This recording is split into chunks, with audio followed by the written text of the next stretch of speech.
नमस्कार, माझे नाव प्राची बाजीराव पाटील. माझ्या शाळेचे नाव विद्या मंदिर सावर्डे. मी इयत्ता 7वीत शिकते. मी एक आज प्रयोग दाखवणार आहे. त्या प्रयोगाचे नाव आहे अशुद्ध पाण्याचे शुद्धीकरण करणे.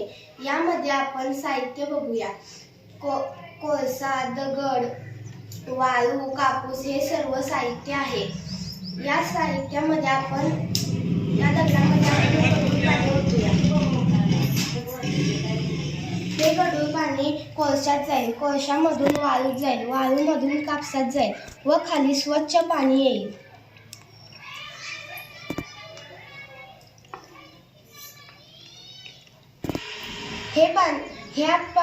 ह्या साहित्यामध्ये आपण कोळसा घातला आहे. कोळशामध्ये जंतू किंवा विषारी घटक कोळसा शोषूण घेतो, त्यामुळे खाली स्वच्छ पाणी येत जाते. हे पाणी आपल्याला पिण्यायोग्य नाही, कारण ह्यात सूक्ष्मजीव असतात.